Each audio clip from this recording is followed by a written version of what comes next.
Good morning, I'm Nigel Armitage and I'm in my workshop here at Armitage Leather.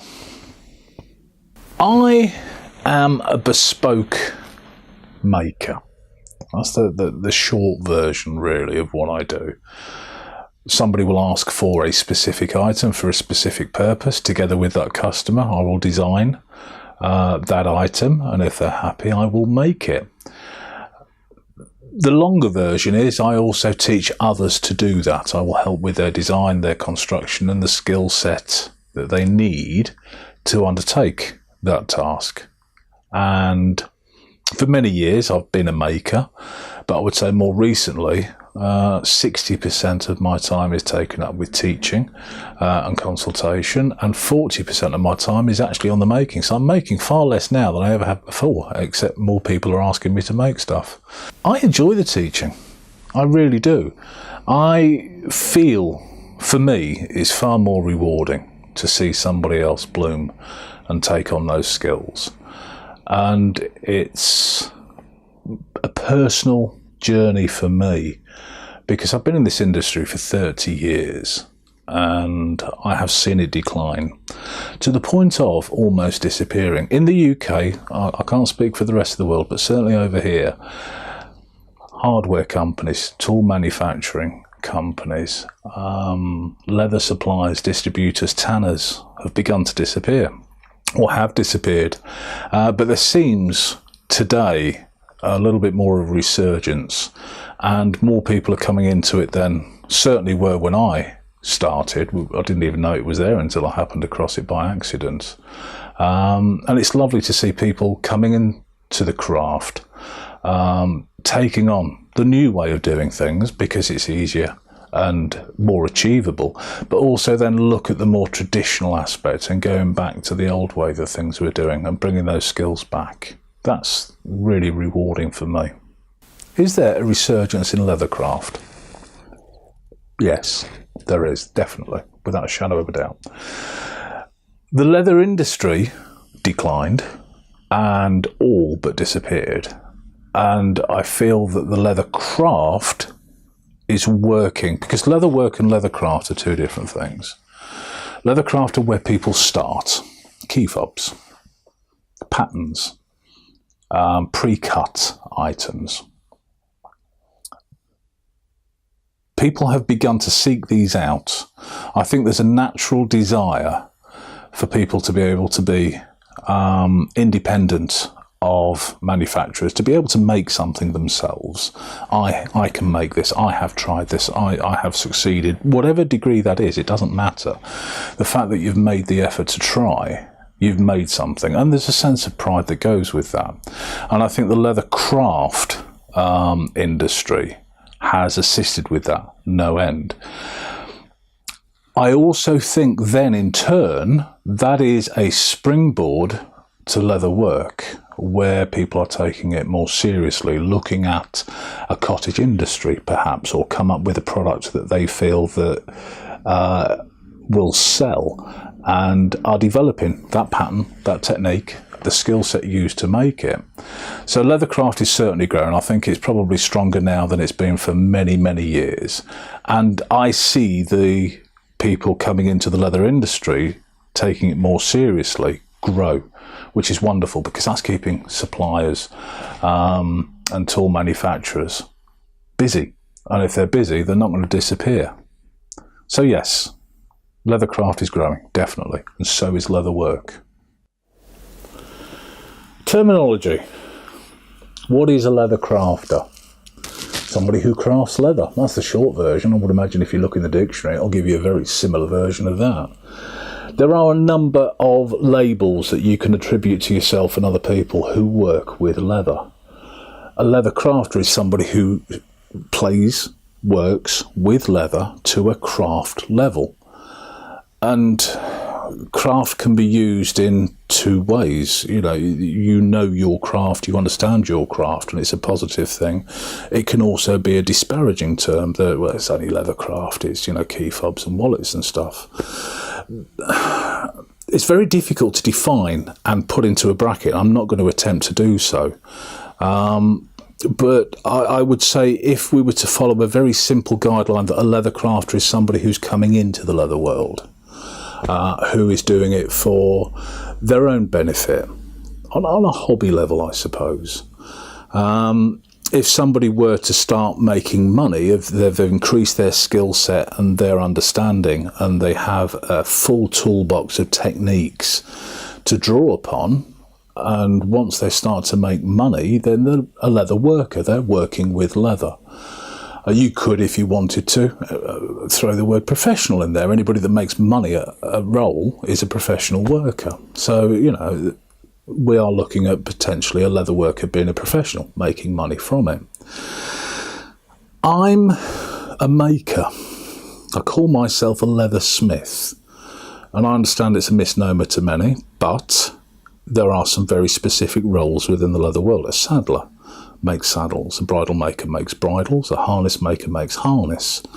A nail bag maker, which is a skill long forgotten, made nail bags.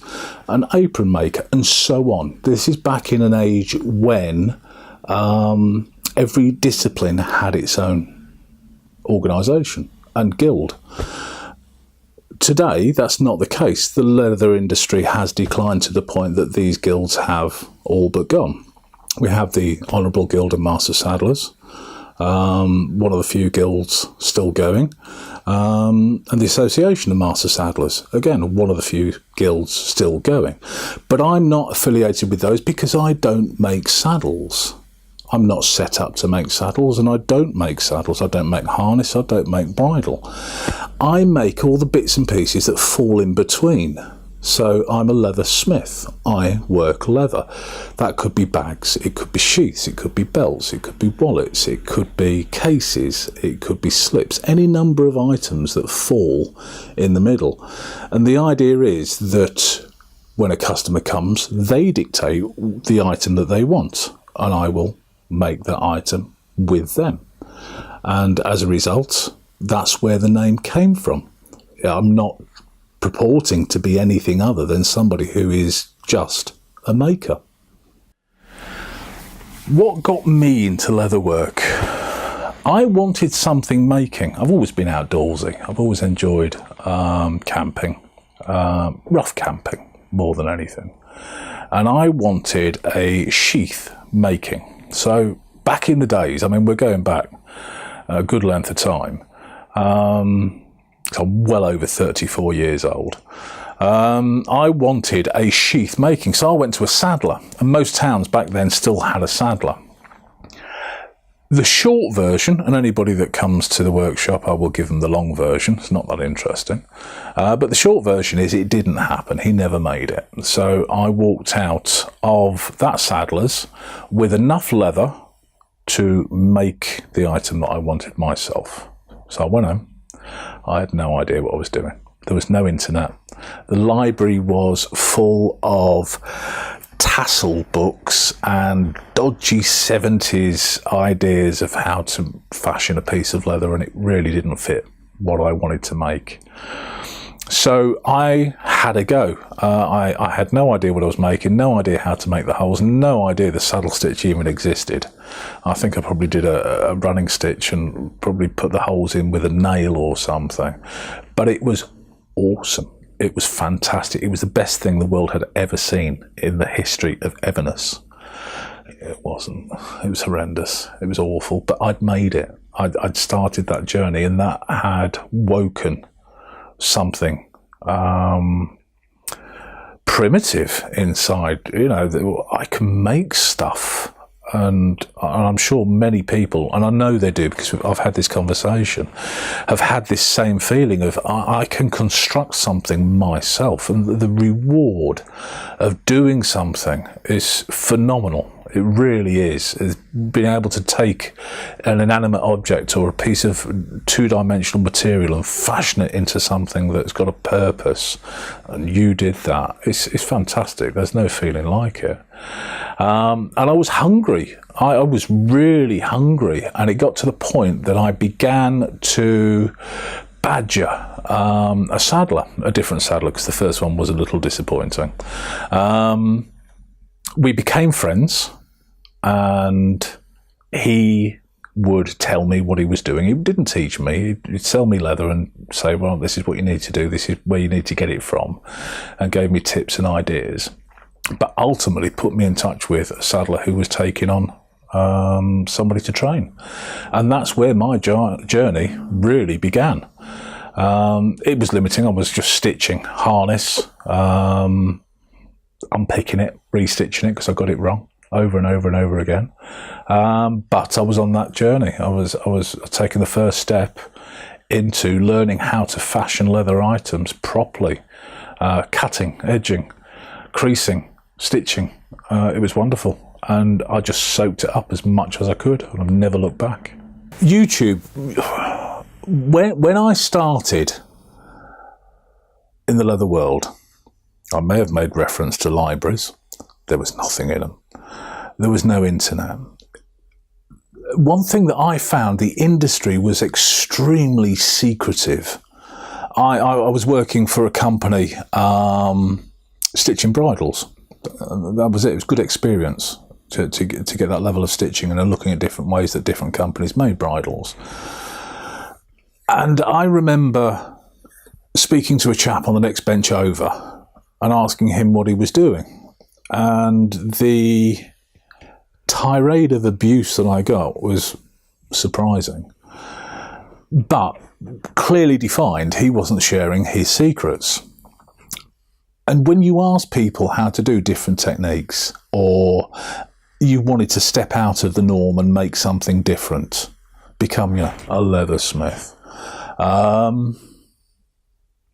it was met with disdain, and it was discouraged.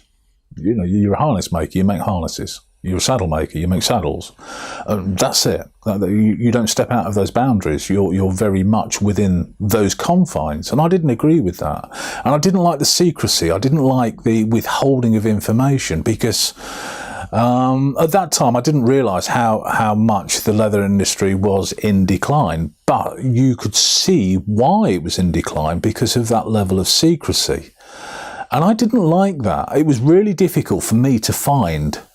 If I wanted to make a harness, that was fine. If I wanted to make a bridle, that was fine. There were people that would show me. But if I wanted to go away and make a doctor's bag, or a knife sheath, or a gun slip, or a cartridge belt, there was no information and nobody would share.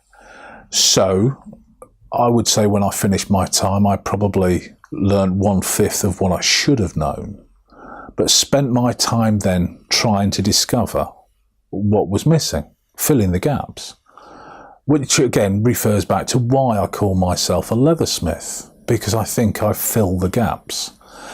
And people would then ask, well, how do you do that? And I was happy to share. And it started off with one video where somebody had real difficulty with stitching. And they were showing me the needles that they were using, they're showing me the thread that they were using, the technique, and it wasn't right for them. And it got to a point where it was so intensive writing the email, and there's so much information, it was easier to make a video. And it was a terrible video, it was the first one, but nonetheless it went onto YouTube. And I pointed them in the direction, didn't know anything about YouTube, didn't know anything about making videos, and didn't realise I'd made it public. So fortunately, there was nothing dodgy in there. But for that time, it went viral, which was about 20 hits. But lots and lots of people, not just this one person, found it really, really useful. And then it dawned on me, how useful would this have been for me, learning all of these areas where I felt there were gaps when I started. So I decided to share. I thought the industry, there's too much secrecy. It's wrong. I don't agree with it. I'll share. If somebody gets better than me, that prompts me to get my finger out and get better still and increase my game. Or if they're a success, they're feeding the industry. Everything benefits. So one video then led to another and led to another and so on. And I began to look at the sort of stuff that I wanted to learn when I started out, and I began to make videos of that to help other people. So the video channel became quite successful on YouTube. And it's still going. I do reviews of different tools. The reason that I do the reviews is not so much to get kickbacks from company, because I do put my hand in my pocket for a lot of those tools. If they're good tools, I'll pay for them. Some companies will send them. But it's about educating people what's out there, what's available, and how the tool works. There's nothing like being able to see a piece of footage of the tool that you're thinking of buying, see if it works, is it fit for purpose, does it do the job the way that you want to do it, and it helps you make your mind up that's the right tool for you, and then you can buy the right one, so you're not wasting money. So that's where YouTube came from. It was about helping people get on that path, their first step, if you like, rather than battle through all the books in the libraries and struggle with misinformation and a lack of understanding of the direction that they need to take. Vimeo. Where did Vimeo come from? I've been making videos for YouTube, and I bought tools. I spend my own time doing them to help people. And the idea behind Vimeo was to try and generate an income. And the idea behind it was that if I could generate a wage, so if I could get a day's wage from Vimeo, then I can put in the calendar a dedicated day to making videos. So the idea behind it is, if I can generate an income, I can then dedicate more time to making more videos. So Vimeo was created, and it started off, I think I started with 20, 25 videos or something like that, and it's grown every month, more videos go on. But the techniques that are on Vimeo differ somewhat to those on YouTube. You will watch me make a messenger bag on YouTube, and you can then buy the pattern pack with all the dimensions, and you can follow the video and make the messenger bag yourself, which has become very, very popular. And it's wonderful for me. I mean, I flew all the way to California. Two of the students that took the course out there had the messenger bag from the pack, and it's lovely to see how they've made it personal to them. They've made it their own, and that's lovely for me to see. But you don't see me in those videos explain that particular technique, or why I'm doing this particular technique a particular way. And the Vimeo is, we will look at something simple like threading a needle, why the needle is threaded that way, what feedback you're expected to get from having a needle threaded a certain way, because there is so many different ways of threading a needle. Some will work for you, some will work against you. So it's looking at that technique and that technique alone in one particular video, so you would go away and you have an understanding. This is how I thread a needle. This is how I cut a piece of leather. This is how I crease, bevel, cut a corner, stitch left-handed, right-hand priority, right-hand, left-hand priority, whatever it be. How to use a traditional pricking iron, how to use a modern stitching iron. The idea is to ensure the viewer doesn't have to sit through an hour-long video of me waffling on, because those that haven't seen me before, I do waffle. So they can go straight to the important bit that feeds their information. That's what they need to find out. They can look straight at it. And it's going well. It's slow. Not many people know about it. I don't particularly advertise it particularly broadly. But those people that need to know those techniques are there. Go to Armitage Leather on Video and can find it. And then they feed back to me. We need to see this. We need to see that. And those videos get pushed on. And as time goes on, more videos will be released. There's a program in place at the moment where projects will be added to it. So you work along looking at techniques 1 to 23, incorporate those in this project. So it's like an online training school, if you like. If you can't come to me, I'll come to you. And that's why Vimeo came along. It's upping the level and upping the technical skill rather than just looking at, well, this is how to cut. Let's look at why we cut this way. Let's look at what we achieve when we cut this way. And for different tasks, different ways of cutting. Can you make money from leatherwork? Yes, you can. I've had a number of students travel from different countries around the world, Peru being the furthest. She came along with the view of making bags, learned to make bags, looked at the techniques that she needed to go back and develop that, and is now making bags in Peru successfully. Another student came over with a very specific design in mind for a series of tools for her to carry at work, has gone home. She's no longer now doing that work. She's making the pouches to carry the tools and is very successful at it. Another one, London. A girl came up, wanted to make bags, came up with a design, developed the skills to go back and make that, and has since added to her product line. So yes, you can make leather work for you, and you can bring a wage in, but you either have to be exceptionally good at it, or you have to have a product that people want. I do get people come to me, I want to learn how to make a wallet, I want to make wallets to sell. You can make wallets to sell. That goes without doubt. You can sit down and you can spend 6 months making nothing but wallets, go to craft fairs, sell them and make money from it. Whether that's sufficient to be a living depends on how much you're selling and how well they sell. If your quality is of a high enough standard, then people will buy it. People will buy quality. People want quality. And I think that's probably led to the resurgence in leatherwork, that people are dissatisfied with how quick the cheap machine manufactured items are falling apart. They want to make something that's going to last. So making a bit of quality sells.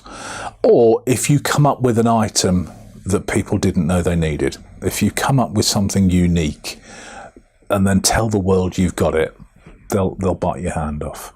But it's coming up with that idea. Then once you've got that idea, implementing that idea, and then having the skills to carry it off. It's not as complicated as it sounds. It can be quite simple. But nonetheless, it's having the imagination. And that's the funny thing about leatherwork, is those that come into the craft, leatherwork, whatever skill set, or develop it and go on to making a career within the saddlery industry, bridal industry, whatever it be, have a level of imagination. You are limited by that imagination. If you can think it, you can find a way of making it. If you can find a way of making it, you can probably find a way of selling it. It's not going to work for everybody. You have to have a good skill set, you have to have a good idea to be able to develop, and you have to have the ability to implement it. And if you can carry those three off, then yes, there is a possibility you can make a living from it. What do I think of Tandy? I think Tandy do a phenomenal job of introducing leatherwork to the world. I don't think there's any other organisation or company on the planet that have introduced so many people to leatherwork quite as prevalently as Tandy have. They've been going for a very long time. I think it's 1919, something like that. And the amount of people, nearly every student that I get through the workshop that I speak to have some connection with Tandy, walked in off the high street. There's no other leather company that you can walk in off the high street and come away with a pack and make something that afternoon. That's phenomenal. That's fantastic. It really is. And every student that comes through has had some connection, some dealing, or started with a Tandy pack or Tandy tools, or they were exposed to leatherwork by Tandy. So kudos to Tandy for exposing the leatherwork to the masses. I'd love to be able to say that I have reached a proportion of people, but it doesn't even come close to how many Tandy have reached. And as a result of that, they will, I think, will always have a place in the leather craft world. It's a stepping stone, and it's a very good stepping stone. And you are I will say this again, and I will say it a little less cryptic. You are limited by your imagination. If you can dream something up, if you are creative or artistic, and you want to make something that's a fantastic foundation from which to build and grow, and then you can look at the tools that you're using and you can improve the quality of those tools, the range of those tools, and thereby improving the quality and range of your skills and techniques, and grow. And the people don't know how creative they can be until they try. And that's the nice thing about Tandy, is they let people try. They will give them an opportunity to have a go. It's certainly fed my customer base. It's certainly fed my students. So I can't argue with that at all. And I think they are partially responsible for bringing an awful lot of the leather world back into the public domain. You see them everywhere. You see them online. So yeah, but I think the one resounding thing, irrelevant of where you go, is never be afraid to try. Doesn't matter if you succeed. You learn nothing from getting it right first time. But have a go. Have a go. And if it is walking into Tandy and picking up a starter kit to have a go, try it. It might, I know for me, it wasn't a Tandy I walked into. I didn't even know Tandy existed. I don't think we had a Tandy in the UK at all. There was no internet, so there was no possibility I would have known who they were. I walked into a saddler's and walked out with a piece of leather. No tools, no ability to make holes, no ability to stitch, no needles, thread, nothing. Just a piece of leather. It could have been a piece of canvas, it could have been a piece of PVC, but I had a go. And that woke something in me 30 years ago. And if that does that to one person who can now walk in off the high street or look on the internet, then it's just going to keep going. The leather craft world, the leather industry is going to keep growing. And that's a good thing. That's a good thing. Have a go. Don't be limited because you think you might be poor at it. You won't know till you try. Go and have a go. Enjoy.